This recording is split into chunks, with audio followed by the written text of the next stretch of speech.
Hola amigos del podcast Dr. Cáceres, bienvenidos al episodio 29. Vamos avanzando pasito a paso y un paso para adelante y otro más para adelante, siempre así.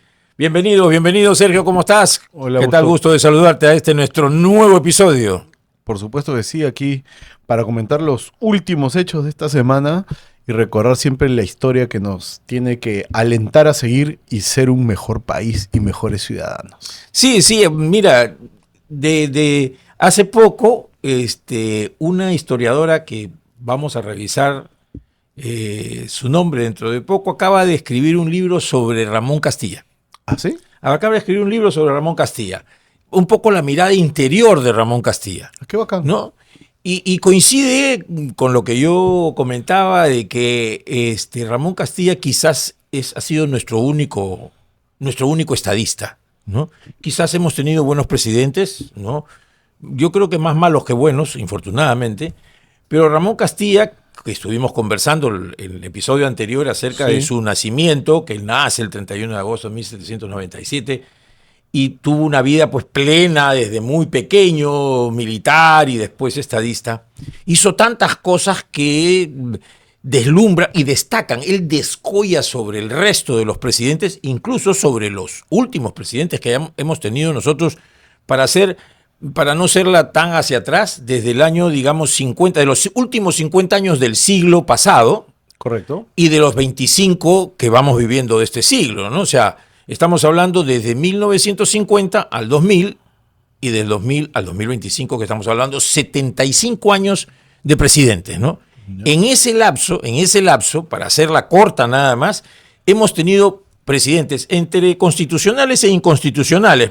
Si no, también nos mareamos y los mareamos a todos. En el año 50 ya era presidente, 2 años antes, Manuel Apolinario Odría, general de división en ese momento, que le dio un golpe a Bustamante Rivero, digamos, el último presidente de la primera mitad del siglo pasado. Él gobernó hasta 1956 y ahí asume el gobierno Manuel Prado Ugarteche, hijo del famoso presidente Prado, que se fue a traer los buques y no trajo nada y trajo más problemas, ¿no es cierto? Mariano Ignacio. Mariano Ignacio Prado. Entonces, este es su hijo. Manuel Prado Ugarteche, su nieto, estoy hablando, su nieto. Presidente Manuel Prado ya había sido presidente en los años 40. Entonces ya en esta época ya era una persona mayor y él cae en un golpe de Estado porque él tenía que gobernar hasta el año 62, pero el año 61 hay elecciones y aparentemente gana Haya de la Torre, ¿no es cierto? Porque en esa época estábamos en la Constitución, lo que mandaba era la Constitución del año 1933. Decía que si nadie superaba los votos, ¿no es cierto? Se iba y se decidía entre los 3 primeros o entre los que estaban ahí, que tenían menos del 30%, lo decidía el Congreso de la República. Y entonces sucede que en esa elección de 1962, así fue, estaba primero Haya de la Torre con, 31.5. Segundo estaba Fernando Belaúnde Terry con 31.4. Y después venía Manuel Odría con 30, 29, 28. Entonces aparentemente al que le tocaba hacer era Haya de la Torre. Pero resulta que en esa época Haya de la Torre tenía un veto de los militares. Los militares, por el tema de lo que fue la revolución de Trujillo en los años 30, le habían hecho un veto. Y se da un golpe de Estado y asume presidente primero. El presidente, si mal recuerdo, fue Pérez Godoy. Y al toque nomás lo sustituyó un almirante de apellido Lindley, que llamó a elecciones, y en el año 63 accede el gobierno Fernando Belaúnde Terry, que no terminó su periodo porque en el año 1968 el general Velasco Alvarado le da un golpe de Estado. Velasco se entró por la derecha, pero se fue para la izquierda, ¿no? Y en el año 1975, después que se le revienta un aneurisma, su ministro, que fue su ministro de Economía y en ese momento era comandante general del Ejército, el general Morales Bermúdez, ¿no?, da un golpe de Estado. El tacnazo se le llamó. Morales Bermúdez gobierna del 75 al 80, donde se hacen elecciones, pero previamente a las elecciones hay una constituyente que es del año 79 hasta el año 81 año, que da la constitución del año 79 que lo preside Aya de la Torre. Aya de la Torre tuvo su reivindicación, digamos, gubernamental y anciano, tenía más de 80 años, y él fue presidente de la constituyente. Le tocaba ser presidente por mayor cantidad de votos a Bedoya Reyes, y en un gesto que lo enaltece a Bedoya Reyes, le cedió la presidencia a Aya de la Torre. Aya de la Torre fue presidente de la constituyente, cedió la constitución de 1979, con esa constitución se hacen las elecciones y a manera de reivindicación resulta elegido Fernando Belaúnde. Después viene el primer gobierno de Alan García Pérez, del el famoso periodo del 85 al 90, viene Fujimori. Fujimori daba un golpe el año 92, es elegido en el año 95 con la constitución del 93, porque hace una constituyente. Después él se vuelve a reelegir en el año 2000. Y hay todo un barullo con el tema de las salen los Vladivideos, cae Fujimori, se llama unas nuevas elecciones donde gana Toledo y empiezan estos 25, eso fue el año 2000, el 2001 empieza estos 25 años, que de estos 25 años los últimos 10 son para el olvido, en donde tenemos Toledo, ¿no? Después viene Alan García II, Humala viene PPK en el 2016, y del 2016 a la fecha, desde el 2016 hasta el 2025, los últimos 9 años, hemos tenido creo que 9 presidentes. No hemos tenido tantos. Hemos tenido PPK, hemos tenido a Vizcarra, hemos tenido a Sagasti, hemos tenido a Castillo. Y a las... No, tuvimos primero a Merino. Entonces vamos a recapitular. Empezamos con PPK. De PPK fue Vizcarra. De Vizcarra fue Merino. 5 días. De Merino vino Sagasti. Sagasti vino Castillo, y de Castillo vino la señora Dina.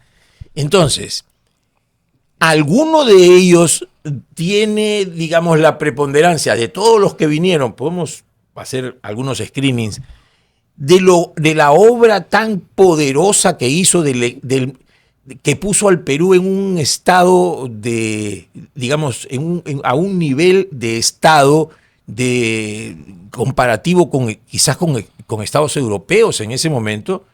El del presidente Castilla, no, yo tengo mucho aprecio por Fernando Belaúnde, su primer gobierno, su segundo gobierno, y creo que el segundo gobierno de Alan García pues fue mejor, cualquiera era mejor que el primer gobierno, pero se reivindicó, hizo cosas interesantes, pero no llegó a superar lo que fue el gobierno de Ramón Castilla. Tan es así que, como lo hemos recordado, Basadre dice que con Castilla se inicia verdaderamente la República. Él reordena la República y se hacen cosas muy importantes. No podemos nosotros dejar de mencionar esto, porque sí necesitamos un Ramón Castilla. Y para eso justamente este pequeño recordaris que tiene que ver con la historia, mi querido Sergio, porque en las actuales circunstancias, como están las cosas en el Perú, necesitamos a un Ramón Castilla. O sea, Ramón Castilla gobernó bajo 2 lemas: unión, orden y patria. O sea, o tres. Entonces, hay que poner orden. El Perú está recontra desordenado. Se le da la mano a alguien y se te va hasta el codo, ¿no? Hay personas que creen que son tan importantes o más importantes que otros funcionarios públicos y que el mismo presidente de la República. Entonces, creo yo que sí tenemos que mirar la historia, y este pequeño recordaris es porque necesitamos, no es que queremos, sino que necesitamos, porque yo veo que en el día a día, Sergio, no sé qué apreciación tienes tú, estamos sumidos en que lo liberaron a uno, lo metieron a la cárcel a otro, el cuaderno de uno, lo han imputado, porque ahora todos son imputados, procesados y todo, pero tenemos 9,5 millones de gente pobre. Tenemos 43% de anemia de niños menores de 3 años. Tenemos que 7 de cada 10 niños de primaria y de secundaria no entienden lo que leen ni pueden resolver un problema fácil y sencillo. O sea, tenemos generaciones que se vienen deformando en una educación que da pena, ¿no? Y en un sistema de salud que ya se demostró. Tenemos otra pandemia y Dios nos coja confesado de lo que puede suceder. ¿Ha mejorado en algo el sistema de salud de la pandemia? Estamos hablando del año 20. En estos últimos 4 o 5 años, ¿se ha hecho algo por el sistema de salud? Porque hayan más... todo el mundo dijo... yo recuerdo los países que tuvieron su sistema de salud, el primer nivel de atención de su sistema de salud, esos fueron los que resistieron porque estuvieron cerca de la población, el primer nivel que tiene que ser la prevención, el seguimiento y no sé cuánto. Lo primero que se hizo cuando hubo la pandemia fue cerrar las postas médicas, ¿no? Porque no había médicos, se llevaron a todos los médicos a los hospitales. Y lo segundo es que las postas médicas siguen siendo un desastre. Recordemos que no hace mucho el congresista de la República, Nano Guerra García, se murió en una posta médica en Arequipa. No estaba en Mo, ni estaba en la selva, ni estaba en el Putumayo, ni estaba en Pacaya Samiria, estaba en Arequipa. En un balneario. En un balneario de Arequipa. De la gente más pudiente de la gente, Mejía, ¿no? Sí, Mejía. Estaba ahí y se murió. Entonces, él espera al común de los corrientes de los peruanos. Entonces, la salud es verdaderamente, pende de un hilo. La educación es nada, no se ha hecho nada. Y tenemos muchos pobres y por los aires todos se pelean. Entonces, ¿quién se ocupa de esas cosas? ¿Quién se ocupa de esas cosas? O sea, por mirar el árbol, dejamos de ver el bosque. Bueno, justo a eso iba lo que me comentabas, ¿no? Yo creo que nos estamos quedando en la anécdota, ¿no? La anécdota es de qué color era tu saco, si tu saco estaba del color de tu partido, si no era, si debías llegar en carro, en caballo, y no estamos en lo de fondo, ¿no? Así Al final va por ahí, ¿no? Tu reflexión claro, es muy clara, ¿no? Por atender lo urgente, estamos olvidándonos de lo importante. Claro. Entonces, ¿qué tenemos que hacer nosotros para que estas cosas no sean el día a día? Que las vamos a comentar. Por ejemplo, ¿qué es el día a día? Acaban de liberar al señor Vizcarra de una prisión preventiva. Acaban de sacar a la señora Betsy de otra prisión preventiva. Uh-huh. Uno lo ha hecho el Tribunal Constitucional y el otro lo ha hecho una corte del Poder Judicial. Los dos con sus razones han salido y se han ido y cada uno ha cantado victoria, ha dicho no, ahora en adelante yo me voy a dedicar a recorrer otra vez el Perú porque esta injusticia. Y la otra señora ha dicho sí, ahora yo voy a ponerme más fuerte que nunca con todo. Entonces, ¿qué pasó? Su plataforma política. ¿Qué pasó? O sea, hay que pasar por prisión preventiva para poder ser candidato.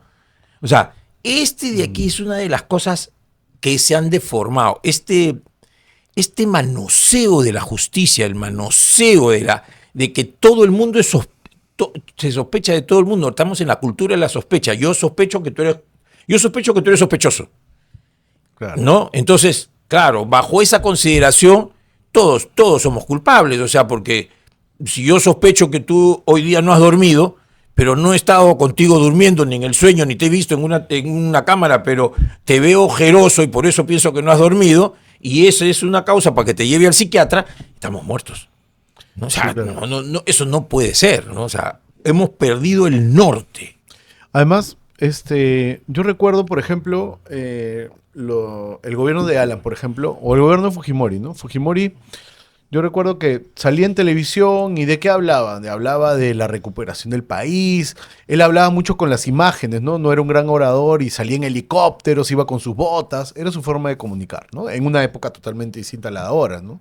No había internet, no había esas cosas, ¿no? Era la televisión, la radio, ¿no? Los periódicos, ¿no? Pero me acuerdo el discurso político en general de los 5 años de Toledo, ¿no? La recuperación económica del país, o sea, había un norte, primero estuvo Dañino, después estuvo PPK, o sea, como figuras económicamente importantes que atraían la inversión, ¿no? Era un país en recuperación. Alan García igual hablaba de la reforma del Estado, de cómo traer inversiones, que la competencia es Chile. Está bien, o sea, había nortes políticos y del Estado, ¿no? O sea, sus líderes, ¿no? Pero ¿de qué estamos escuchando de nuestros líderes sociales, políticos, el día de hoy? ¿Qué escuchamos? No tenemos un norte, al parecer, ¿no? No hay norte, porque Claro. aquí he escuchado a un candidato decir, bueno, yo, la verdad es que, pero usted, señor, ha tenido relación con Odebrecht. No, yo no he tenido, o sea, llegó Odebrecht y fue como una cuña maldita para el Perú. No solamente por la corrupción, ¿no? Sino porque esa cuña que chocó y levantó un polvo hizo que saliera toda una vendetta de los grupos más mediocres que existen, ¿no? O sea, esa vendetta de los grupos más mediocres decidieron que a las empresas corruptas no se les iba a castigar siempre y cuando señalaran a los políticos que estaban en el poder, que algo mejor lo habían hecho, ¿no? Para que puedan ellos liberarse y a esos políticos culparlos de todo. Eso de ahí, que están representados, pero así de manera clara, nosotros en medicina decimos patognomónica, son el señor Vela y el señor Pérez. No Alan García Pérez, sino el señor Pérez. Los que fungen de fiscales. Así es, que son los catones de la época actual, de los catones de Catón, pues Catón, aquel que acusaba a todo el mundo en la época de los romanos, ya hablaremos de Catón. Pero estos son los nuevos catones pero aún tienen vigencia, aún tienen poder y salen, despotrican y mueven y crean toda una cuestión, porque todo está relacionado con... No salimos de Odebrecht. Odebrecht nos tiene amarrados en nuestra mediocridad, en nuestra corrupción, en todo lo más negativo que podemos tener es Odebrecht. Pero lo más gracioso es que Odebrecht sigue operando en el Perú. Sí, Que ha claro. cambiado de nombre y sigue operando en el Perú. Y no pasó nada a vista y paciencia de estos señores.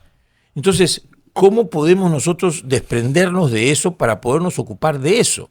Ocuparnos de que los presidentes estén en la reforma del sistema de salud, en la gran reforma educativa. Nosotros necesitamos una gran reforma educativa. Mira, se acaba de dar una ley en el Congreso de hace pocos días que yo considero que es una ley justa, que los maestros que se pasan, terminan su pensión de los maestros que cesan, me supongo que después de muchos años, va a tener el mismo nivel que el primer nivel que tienen ahora los maestros, que es 3.300 soles. Hay personas que son maestros y maestras que son jubilados y que ganan pues 500 soles, 700 soles, no llegan ni a 1.000 soles. Yo tengo hermanas maestras que ganan esas cantidades, que me parece que es un insulto a lo que es lo que dan los maestros por el Perú. Y me parece que está muy bien. Eso me parece muy bien. Hay que dignificar a los maestros que terminan y que han demostrado que en el tiempo se han dedicado a la formación de nuestros niños. Pero ¿qué hay de los maestros que tenemos hoy en día que no están formando a nuestros niños, sino que lo están deformando? Entonces nosotros tenemos que hacer una gran reforma educativa donde el eje principal de esta reforma educativa sea el niño, el joven, o se llama el educando, y que todo lo demás gire en torno a él. Nosotros tenemos profesores que no tienen capacidades, que no después, y lo veníamos conversando hace un rato, se hizo una gran reforma educativa en la época de Alan García II, en su segundo gobierno, que lo dirigió un ministro que duró los 5 años del gobierno de Alan García, que se llamaba ministro Chang, ¿no? El rector de universidad. Era rector de la universidad y sigue, creo, siendo rector de la Universidad San Martín de Porres. Sí. Hizo una gran reforma educativa que después vino el gobierno de Ollanta y la cambió y se pervirtió y se terminó enredando. ¿Por qué? Porque los profesores, y en esa gran reforma educativa era la meritocracia. Y los Y las profesores pruebas. renegaron. Yo Claro. recuerdo las pruebas, se quejaron varias veces de las pruebas. Pero claro, pues entonces, mira, yo tuve compañeros míos en la universidad que eran pues los abanderados de la izquierda, que decían que los alumnos teníamos el derecho de dar los exámenes que fueran necesarios hasta que aprobáramos el curso.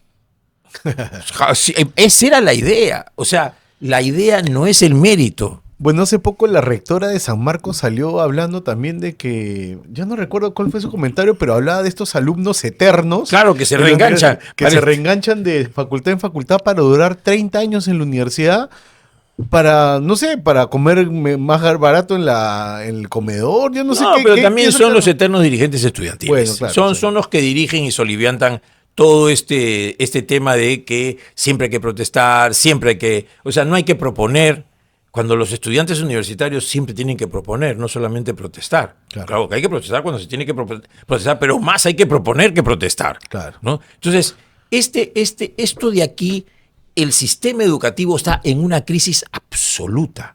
Entonces, Y nadie dice nada. no, claro, porque esto no es importante. Lo importante es que ¿qué están esperando todos en la puerta del penal de Barbadillo? Que salga Vizcarra con todos sus secuaces a la mano derecha y a la mano izquierda y lo entrevistan. Él dice, yo no me voy a asilar en ningún sitio, yo no me voy a ir a ningún lado porque yo aquí... O sea, ¿es importante lo que le pase a Vizcarra? No, amigo, no es importante lo que le pase a Vizcarra.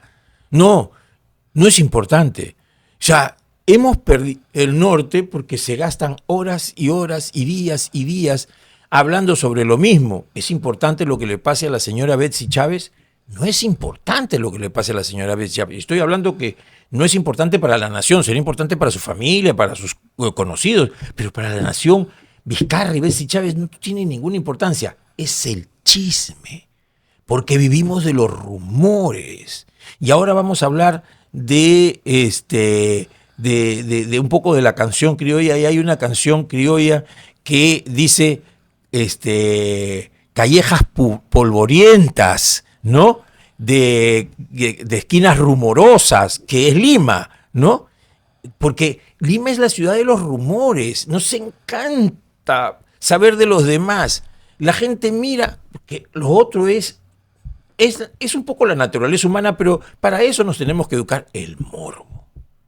Ese es, claro, ¿cómo le va al otro? Si le va mal, si no, si estuvo con la amante o estuvo con el amante, o si le sacaron en cara los hijos que no los reconoció. Entonces, estamos en una cultura absolutamente en donde lo fatuo, lo banal, el boato, es más importante que los grandes problemas que tiene la nación.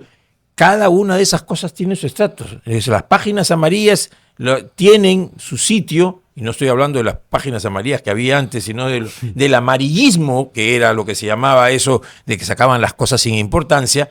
Pero lo más importante es cómo se va a conducir esta nación. ¿Qué cosas están haciendo nuestros Es que no hay análisis. No, pues. No, o sea, no hay reflexión, no hay capacidad. Y de eso se aprovechan nuestros gobernantes, porque he escuchado a un ministro de Justicia y a una presidenta de la República que se han ido al frontón. ¿Han estado, creo, en el frontón? Sí. La presidenta fue con el Consejo de Ministros a evaluar personalmente si es que se puede hacer o no una cárcel en el frontón, y han decidido sí hacerla. Esa es la Claro, noticia. pero el tema es que esta señora se va a ir en junio. En julio se va a ir. ¿Qué frontón van a hacer? Por favor, un poco. O sea, y todo el mundo le sigue la cuerda cuando deberían ni siquiera darle prensa. Que lo pongan en el peruano, seguramente que lo utilizan, que no debería ser el periódico del gobierno, sino del Estado. Pero no dale bola, porque eso es un imposible. Pero además hay 3 cárceles que están en construcción paradas, hace como una en Ica, una en Arequipa, no sé qué. O sea, que terminen lo que se empezó, ¿no? Primero. Además, ¿cuánto tiempo necesita un Sergio, proyecto de inversión en el Perú? Pero mínimo es Por lo menos son 2, 3 Mira, años. un proyecto, ya corren para hacer el proyecto, lo van a tener en diciembre. ¿Y qué? ¿Y de enero a junio van a construir la cárcel? Por favor, no Difícil. seamos ingenuos. O sea, Difícil, ¿no? hay que Poco no es lo probable. mismo hacer una carretera que la está haciendo el alcalde de Lima, no es lo mismo poner losas que construir cárceles, y sobre todo en Frontón, ¿no? Que tiene una serie No de es más, tendría consideraciones que, el especiales. solo hecho de llevar los materiales hasta allá ya Claro, o sea, pero el problema es que se le hace caso.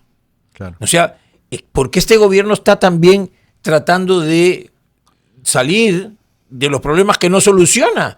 Ayer, en Trujillo, ¿no? Justo- O sea, en Trujillo acaban de volar una casa de 3 pisos, han morido Ahora, 11 personas. el programa, hace unos programas que estuvimos con la primera noticia justo de Trujillo, dijimos terrorismo. Terrorismo.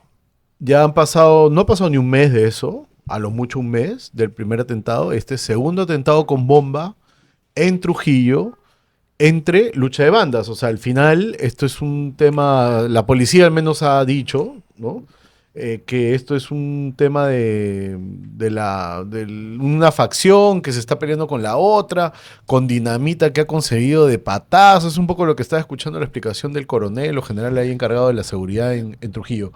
Pero, o sea, esto está grave, ¿no? Pero por supuesto, porque la principal preocupación de este gobierno de aquí a abril, y no estamos hablando de julio, sino de aquí a abril, es la seguridad para los 10.500 candidatos.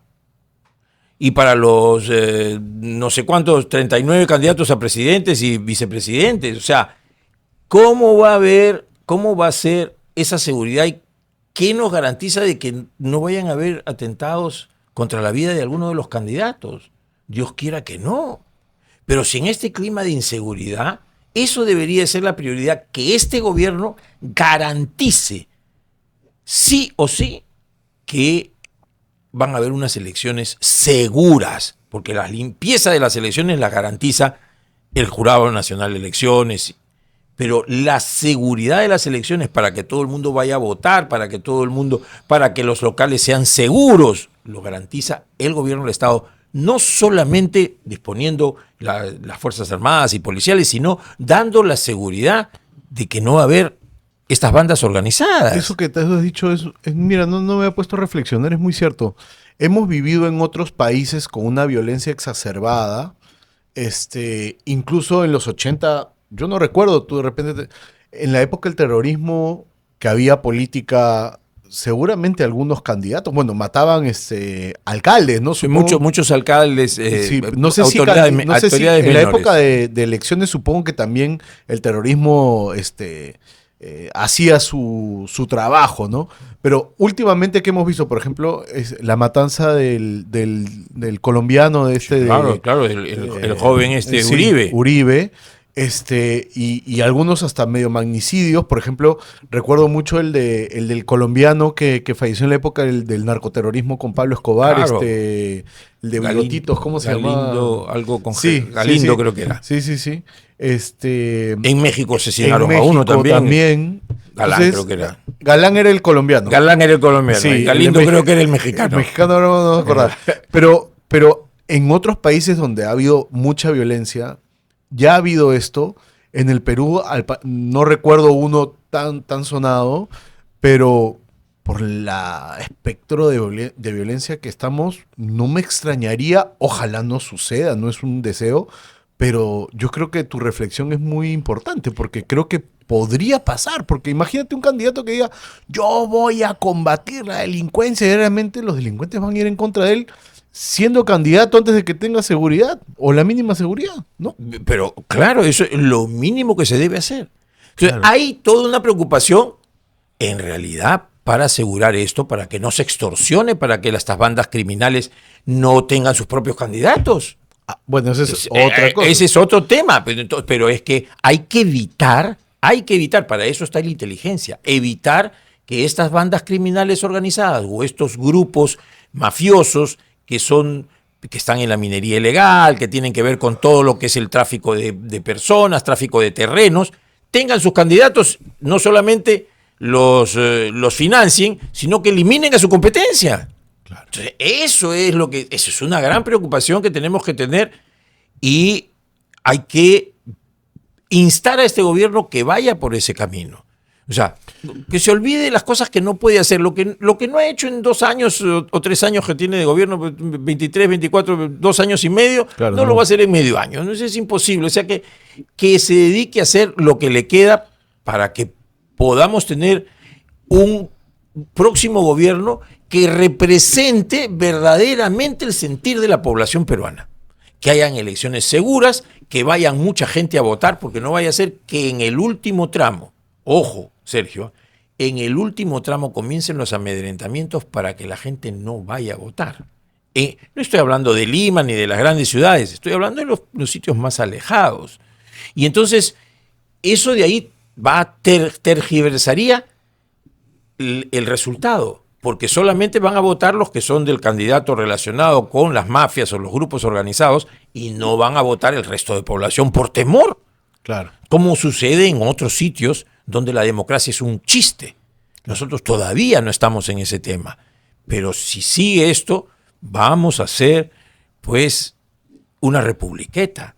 Y no podemos permitirlo. Entonces, estos espacios tenemos nosotros que utilizarlos precisamente para eso.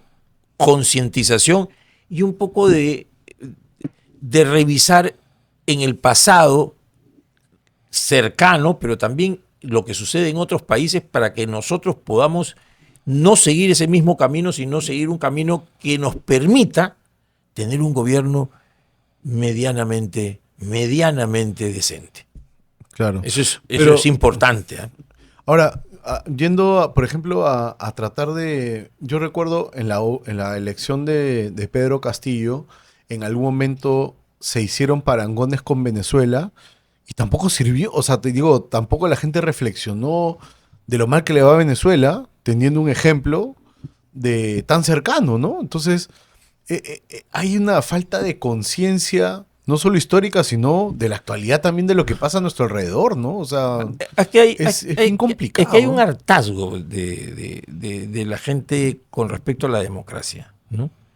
Muchos dicen que la democracia no ha funcionado. No es que la democracia no haya funcionado. No han funcionado las personas que han utilizado la democracia. Claro. Pero la democracia sigue siendo el vehículo, el mejor vehículo para tener un buen gobierno, ¿no? En estas elecciones, Sergio, van a haber 2,5 millones de personas que van a votar por primera vez, jóvenes de 18 años, ¿no? ¿Qué piensan ellos? ¿Cómo ven ellos el Perú? Bueno, lo que estoy seguro, no el 100% de esta masa nueva votante, lo que sí creo que ellos tienen una visión muy distinta a la que una generación 10 años mayor que ellos tienen, por ejemplo. Y ni qué hablar de una generación de 20 años mayor que claro, ellos. yo me supongo que los jóvenes de hoy, los jóvenes de 18 años de hoy, están más preocupados de sus cosas. Más importante es lo de ellos. Ellos no ven al Estado como una... Mira, en los años 50, 60, cuando comienzan los grandes movimientos para hacer cambios importantes en los gobiernos, salía de épocas oscuras, te deportaban, ¿no? Había una ilusión en la democracia, una ilusión en los políticos. Los políticos iban a las plazas y masas los esperaban, ¿no? Allá de la Torre llenaba estadios, la Plaza de Hacho, llenaba el Paseo de la República, llegó Fernando Belaúnde también con una gran oratoria y también o sea, había una gran movilización. Hoy día Belaúnde, allá de la Torre y Bedoya juntos vienen y se paran en el Paseo de la República y no va nadie. Claro. O sea, ¿por qué? Porque la gente ha perdido, los políticos han perdido la credibilidad. Porque la democracia no ha funcionado en el sentido que quienes manejan los sistemas democráticos no han logrado hacer que funcione para que todo el mundo se sienta satisfecho con que no hay ilusión que la democracia le va a solucionar sus problemas. Los jóvenes están ilusionados que ellos se van a solucionar sus problemas, que tienen que hacer sus emprendimientos, que tienen que estudiar, que tienen que hacer... Hay un hartazgo de los padres de estos jóvenes de 18 años y que se les trasluce en una apatía. no, yo estoy seguro de que el meeting de cierre de campaña de este año 2025 o 26 va a ser, Bueno, si es que hay. bueno, ese espacio público de la plaza, en esa generación la han tomado las redes sociales. Claro. También. O sea, ahora hay estos espacios públicos que antes no existían. Lo que pasa es que muy pocos los entienden o muy pocos lo saben aprovechar y también es más disperso. Porque en una plaza tú ves, llegaban 5.000 personas, casi los podías contar. En las redes sociales tú no puedes contar cuántos te van a ver, al menos a priori. Después puedes ver el resultado del video, del esto, cuánta gente te vio. Pero no sabes tampoco si te vieron por un segundo o realmente te siguen, ¿no? Entonces, hay todo. Pero es que en esa época la gente iba a la plaza a escuchar al líder. También, ¿No claro. es cierto? Ahora no hay líder. Claro. No hay líderes. O sea, no hay líderes. Yo veo los candidatos y cada uno es más decepcionante que el otro en cuestión de una personalidad que transfunda esa ilusión. Oye, dice, este hombre es, o esta mujer, o esta persona es, ¿no? Claro. Ahora, por ejemplo, a veces me gusta ver canales, televisión de otros lugares, Argentina, Chile, y en todos sí existe una capa, a pesar de que ellos también viven en la modernidad de las redes sociales, etcétera, pero en todos, en el espacio de análisis noticioso, político, existe todavía ese espacio de reflexión que hoy día también se ha perdido. O sea, casi no hay entrevistas, casi no hay.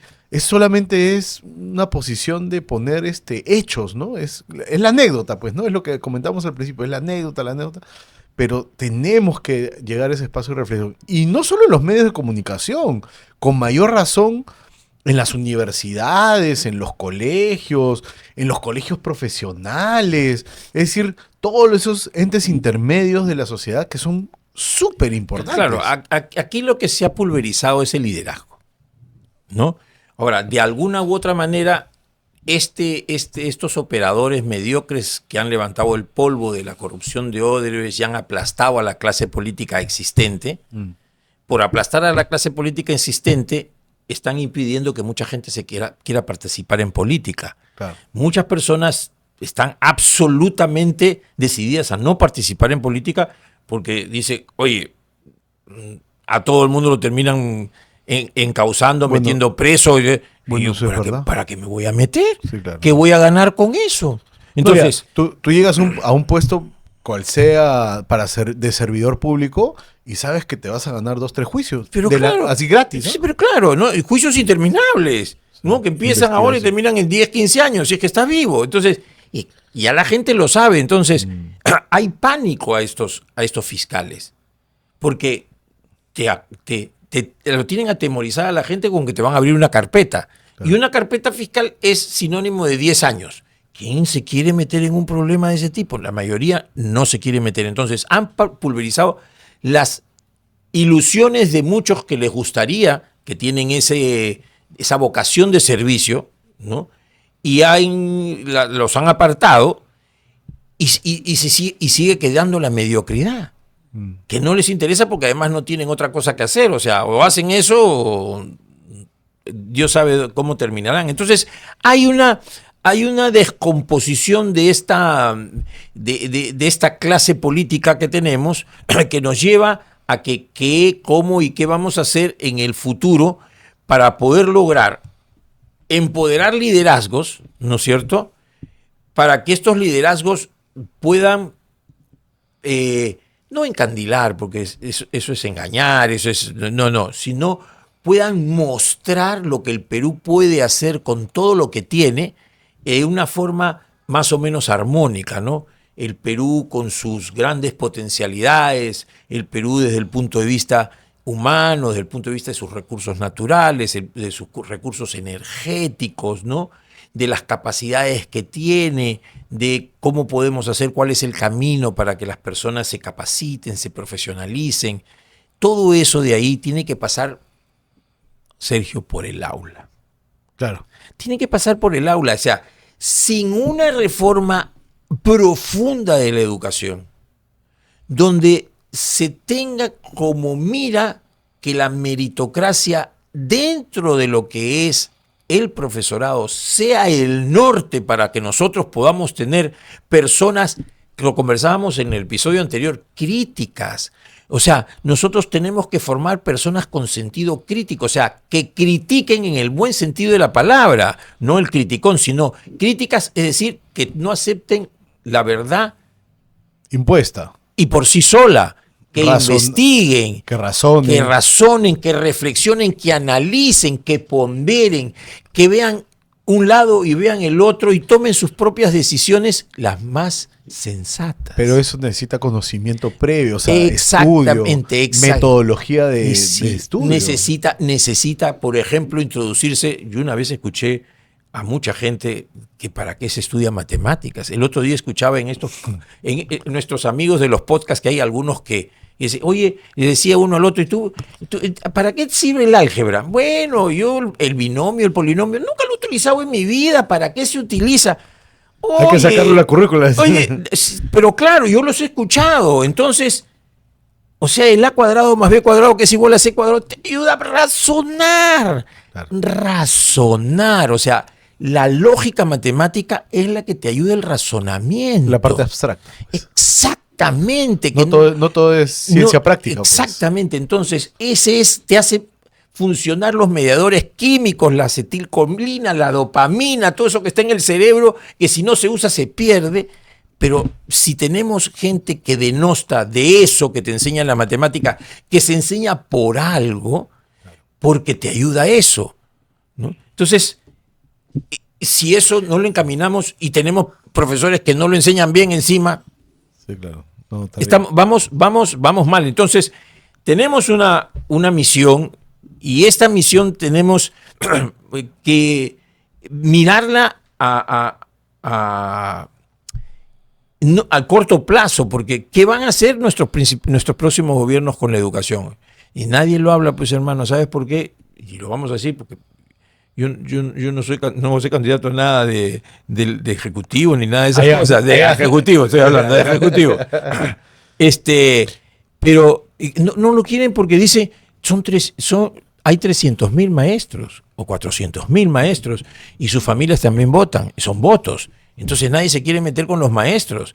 Y yo no me quiero meter con los buenos maestros, que sé que son la mayoría, pero no los hay tan buenos también.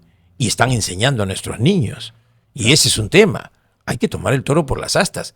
Ese es un líder que te diga que va a hacer las cosas para mejoría de los niños. Y mejoría también de los profesores, porque si tienen verdadera vocación de enseñar, van a estudiar y se van a preparar para sus exámenes y los van a aprobar. Claro. Ese es el tema. Por ahí creo que va la cosa. Sí.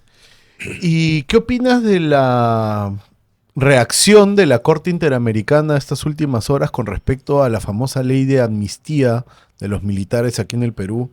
Creo que es un tema que siempre saca ronchas a alguna posición política. No le gusta que los militares tengan justicia, al parecer. Sí, yo creo, Sergio, ya lo hemos comentado alguna vez, y yo voy a ser bien claro, yo con mucha sinceridad, yo no creo que no tengamos que retirar de la Corte Interamericana de Derechos Humanos. Yo creo que es preferible estar ahí porque hay que reformarla. Y hay que liderar. El Perú tiene que ser un país que lidere la reforma de eso, de esa corte que está absolutamente politizada y lo que decíamos la vez pasada, ideologizada. Es decir, la Corte Interamericana de Derechos Humanos sí da amnistía a los terroristas. Sí da amnistía a los terroristas, lo ha hecho y ha dado indemnizaciones para terroristas. Lori Berenson tuvo una indemnización dada por la Corte Interamericana de Derechos Humanos y salió por una sentencia de la Corte Interamericana de Derechos Humanos y con ella muchos de los terroristas. Entonces, es ideologizada así porque se quiere juzgar y se quiere que se permanezca de manera indefinida, hasta más allá de su muerte, a quienes han luchado contra el terrorismo. Y eso de ahí no se puede tolerar. Y eso de ahí hay que marcar la pauta. No lo vamos a aceptar. No debería aceptarlo ningún país soberano. Entonces, mucho se ha hablado en estos días de un nuevo concepto de soberanía, pero no han sabido con claridad explicarlo, no lo han querido explicar. Soberanía es no aceptar que organismos internacionales intervengan y tomen decisiones en las cuales el Perú es absolutamente, tiene una absoluta decisión, porque también tenemos organismos nacionales. Está la ley de amnistía, justamente en el Tribunal Constitucional, que debe de definirlo en estos últimos días, y creo que ese es el tribunal al cual tenemos nosotros que hacerle caso en este caso, ¿no? Y al tribunal, la Corte Interamericana de Derechos Humanos, hay que decirle que no debe de inmiscuirse en cosas que nosotros podemos resolver de manera soberana. Hay otros hechos puntuales que las personas puedan ir a la Corte Interamericana de Derechos Humanos para estar dentro de la chismología nacional. Vizcarra también dice que va a ir a la Corte Interamericana de Derechos Humanos, que ha hecho un petitorio, está haciendo para que le revoquen las inhabilitaciones, para que pueda... Pero eso es un hecho de valoración más política, ¿no? Claro, no hay un tema de justicia humana ahí, ¿no? Pero esta corte es capaz esta corte, porque está ideologizada, porque en esta corte a los jueces los ponen los países, ¿no es cierto?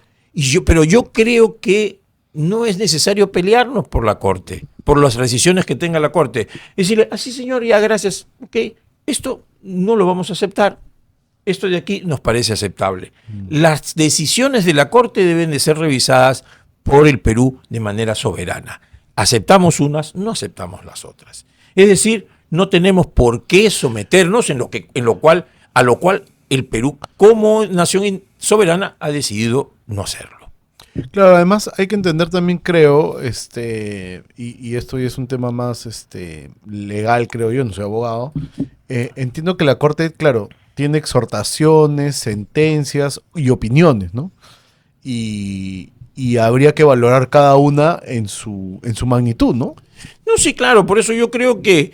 Pero hay que enmendarle la plana, decirle, hay cosas que no se pueden tolerar, ¿no? Si, ¿cómo vamos nosotros a permitir que se siga juzgando, ¿no?, a personas durante 50, 60 años, cuando la misma Corte ha dicho que debe haber un plazo razonable que no debe pasar de 5 años? O sea, estas Cortes no pueden decir si nosotros decir, sí, bueno, hoy día dijo 5 años y ahora dice 50 y no decimos nada. No, pues, o sea, sí tenemos una opinión.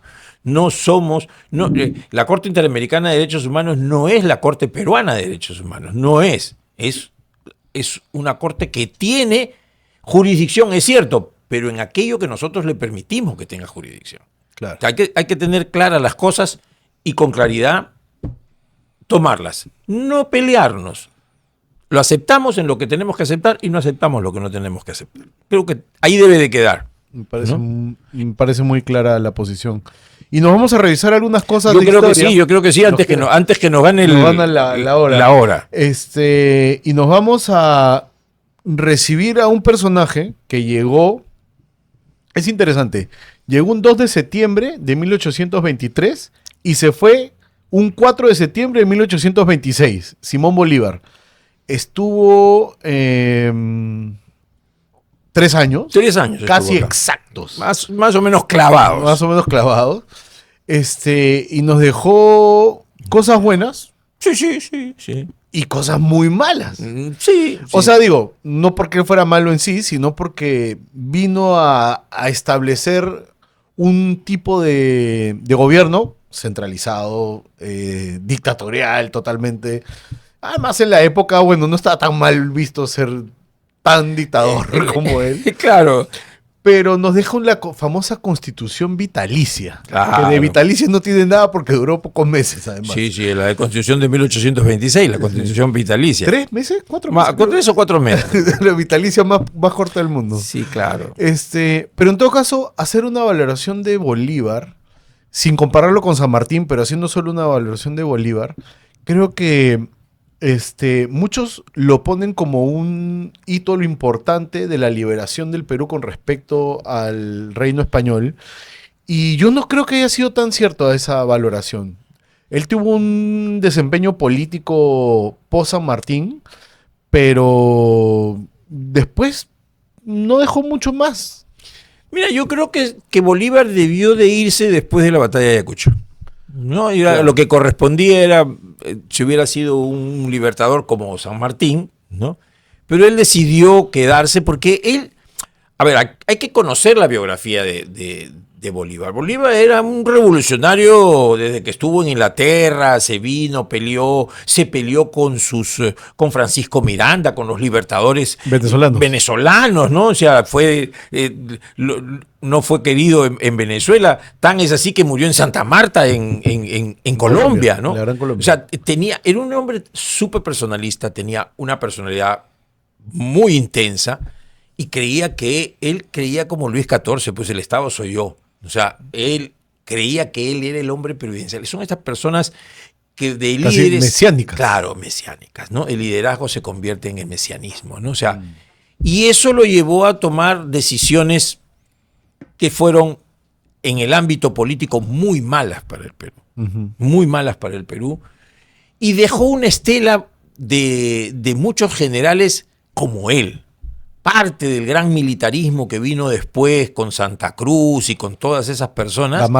Gamarra, Orbegoso. Felipe Santiago Salaverry. Todo ese cogollo de personas que se pelearon entre ellos porque alguien quería ser el Bolívar peruano. Fueron sus émulos, ¿no? O sea, claro. Entonces nos dejó una estela nefasta, ¿no? Entonces, reconocer que él vino, hizo una buena acción en Junín y en Ayacucho, pero después todo lo demás fue complicado. ¿Y no crees que eso marcó la historia del Perú? No sé si para mal, decir para mal, pero, o sea, digamos, veníamos de una gesta libertadora de unión de países del sur, ¿no? Y de pronto viene un tipo como Bolívar y hace este tema personal y después se va y justamente todos sus caudillos empiezan a pelear, Santa Cruz, Gamarra, y eso condicionó los siguientes 10 años y no tuvimos una independencia de paz y progreso, sino una independencia de guerras personales. Lo de pleito y confrontación. Sí, claro, o sea, la pregunta es, ¿mejor no hubiera venido Bolívar? Como dice el bolero, quizás, ¿no? Y yo también pienso que ¿qué pasó en Guayaquil que se tuvo que ir? Eso es una pregunta que nadie puede resolver. De verdad creo que le dijo, bueno, si no te vas te voy a hacer algunas cosas. No sé, en verdad estamos elucubrando aquí una especulación, pero creo que lo que hizo realmente y verdaderamente de manera abierta no fue bueno. No fue bueno porque abiertamente creó el caos y la división y después se quiso quedar y después se convirtió en enemigo del Perú.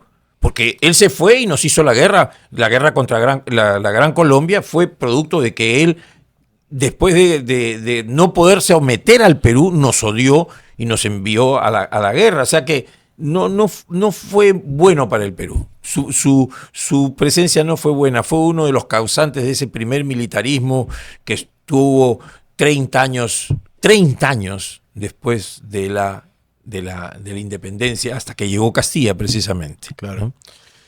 Y vamos a recordar a una cantante peruana, compositora, espectacular, quien es Chabuca Granda. ¿Quién no conoce a Chabuca Granda? Porque nace un 3 de septiembre de 1920 en Cotabambas. Y la vamos a recordar, ya le hemos mencionado alguna vez. Claro.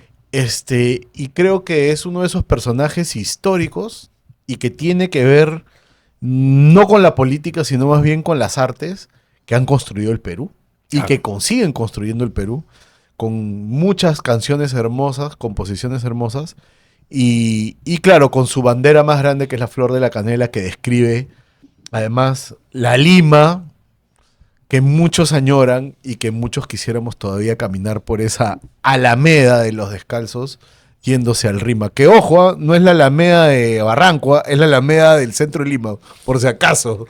Muchos no la conocen. Sí.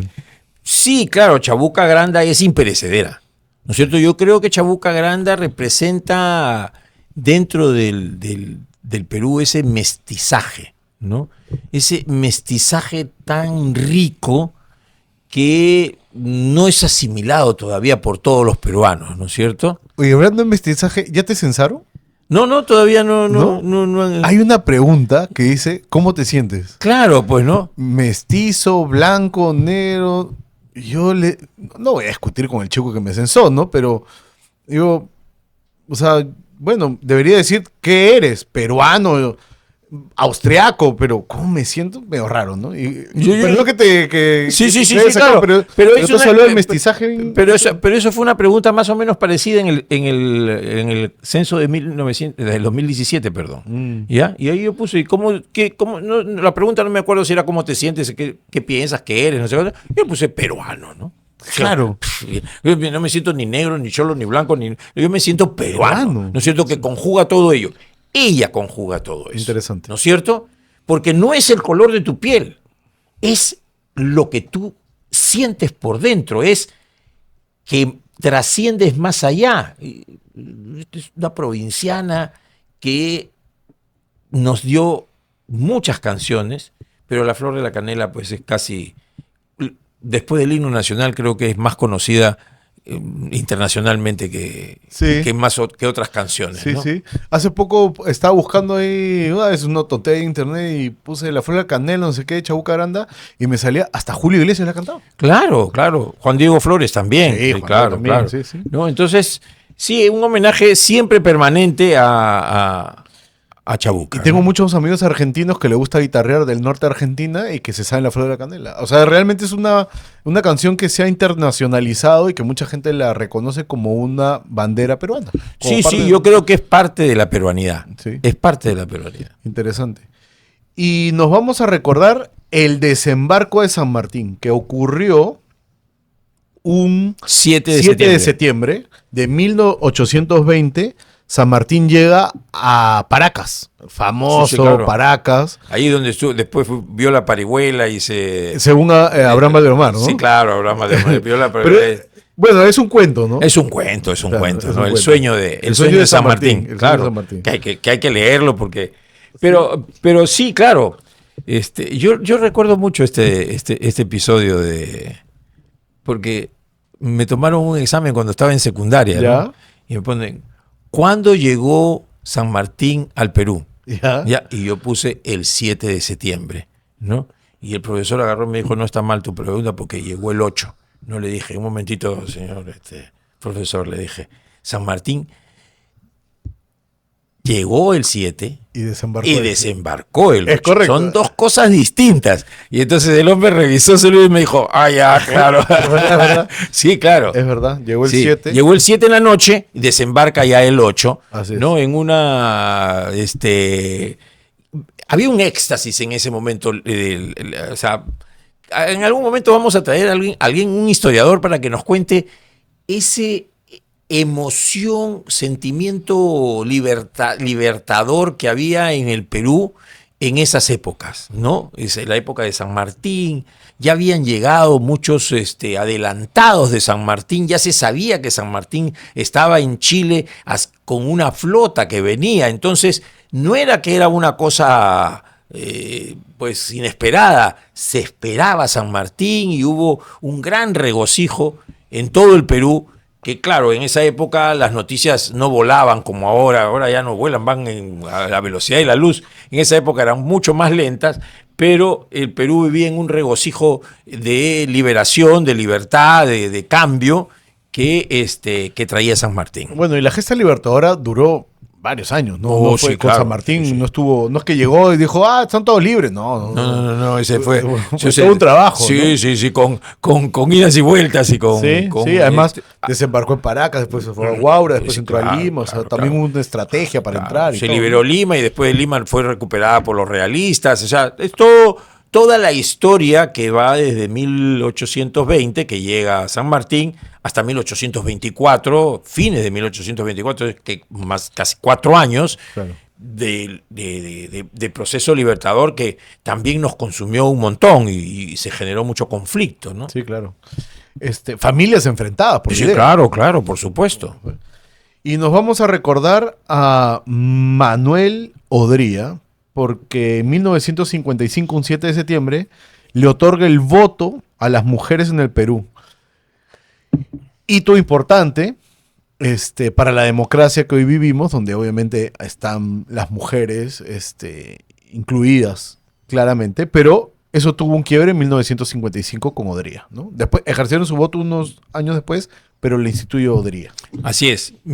Fue por primera vez las mujeres alfabetas votan en 1956. Sí. ¿No? Se eligen ahí, yo me acuerdo mucho porque yo conocí a una de las diputadas, ¿no? La mamá de un amigo mío, de Juan Palacios, la señora Juanita Palacios, fue diputada, una gran persona, una artista muy buena, así que, porque mira, en ese momento solamente votaban los alfabetos, recién en el año 80 se hace el voto para libre. Así es, ¿no? No importa, sin importar de la condición. Así es, si eres alfabeto o analfabeto. Todo el mundo vota. Voto universal.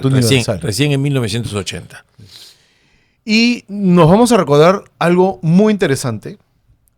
En 1908, un 8 de septiembre, se inaugura la Cripta de los Héroes. Muy importante. Mi pregunta es, ¿y dónde estaban los héroes antes de estar en la cripta? ¿Dónde estaba su lugar? Estaban un poco repartidos, pues, mira. ¿no? O sea, se habían... trajeron algunos desde lejos, de provincias, claro. De provincias. Entonces juntaron y esa cripta hoy es un monumento. Es un monumento fabuloso. Que sí vale la pena visitarlo. Sí, ¿no? Verdaderamente. Deberíamos hacer un programa. Claro, ¿no? O sea, debería ser hermoso. Sí, es hermoso. Vamos a hacer el programa, nos vamos ahí en vivo y en directo y nos vamos a la cripta de los héroes. Yo nunca he entrado. ¿Tú entraste? Yo sí he entrado una vez.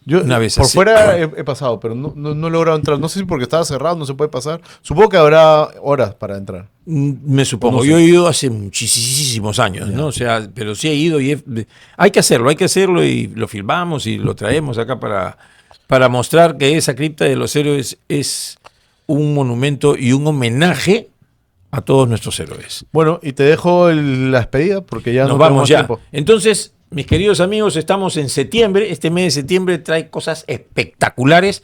Es el santo de mi hija Noelia, el 28, así que están todos invitados. Vamos a comer torta, el santo de Noelia. Y nada, nos despedimos hasta nuestro próximo episodio, que traeremos más cosas y creo que vamos a hablar un poco más de lo que debe ser la reforma educativa y lo del sistema de salud, que también es muy importante, cosas que no se han hecho y que se deben de hacer. Vizcarra nos engañó con el sistema de salud de las famosas camas UCI, de los famosos ventiladores mecánicos, hubo todo un manoseo y esa es una de las grandes desgracias que hubo en el Perú, que hubieron más de 200.000 muertos. Muchos amigos, compañeros míos de promoción. Está todavía están todos ahí en el colegio médico. Están todavía ahí. Así es. Tan viejita, yo paso seguido por ahí. Sí. Tan viejita ya es las fotos que han puesto, pero están así ahí que todavía. Responsable de eso. Vamos a hablar de eso y de muchas otras cosas más, así que un abrazo para todos. Nos vamos, Sergio. Un abrazo. Nos vemos en el próximo capítulo, podcast Doctor Cáceres.